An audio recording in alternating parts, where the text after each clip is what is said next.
భవన్ ముట్టడికి బీసీ సంఘాలు ప్రయత్నిస్తున్నాయి. బీసీ రిజర్వేషన్ల ఆర్డినెన్స్ పై గవర్నర్ సంతకం చేయాలని డిమాండ్ చేశారు యుగేందర్ గౌడ్. మేకపోతుల నరేందర్ గౌడ్ ఆధ్వర్యంలో ఆందోళన చేపట్టారు. బీసీ నేతలు రాజ్భవన్ వైపు వెళ్లకుండా ఖైరతాబాద్ చౌరస్తాలో పోలీసులు అడ్డుకున్నారు.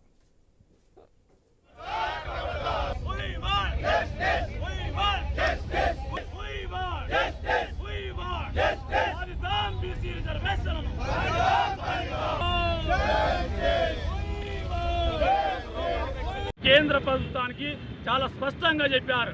ఎప్పుడైతే బీసీ రిజర్వేషన్లను 9th షెడ్యూల్లో చేర్చితే తప్పితే బీసీ రిజర్వేషన్ అమలు కావాలని చెప్పేసి స్పష్టంగా చెప్పినప్పటికీ రాష్ట్ర ప్రభుత్వం కావాలని చెప్పేసేసి ఒక చెల్లని జీవో ఇచ్చేసి ఈ రాష్ట్రంలో ఉన్నటువంటి బీసీలను ఈరోజు రోడ్డుకి ఇచ్చేటువంటి ప్రయత్నం చేస్తూ ఉన్నారు. ఈ రాష్ట్ర ముఖ్యమంత్రి గారికి ఒకసారి విజ్ఞప్తి చేస్తూ ఉన్నాం. అయ్యా ముఖ్యమంత్రి గారు, మేమేమి కొంతమ్మ కోరికలు కోరట్లేదు. మీరు ఏదైతే కామారెడ్డి డిక్లరేషన్లో భాగంగా 42% రిజర్వేషన్ అమలు చేస్తామని చెప్పారో 42% రిజర్వేషన్లతోనే స్థానిక ఎన్నికలు నిర్వహించండి. అవసరం అనుకుంటే ఇంకా 2 నెలలు వాయిదా వేసుకోండి. తెలంగాణ రాష్ట్ర ప్రభుత్వం బీసీలకు 42% రిజర్వేషన్లు పెంచి అసెంబ్లీలో ఆమోదించి పార్లమెంటుకు పంపితే ఇంతవరకు పార్లమెంట్ ఆమోదించలే.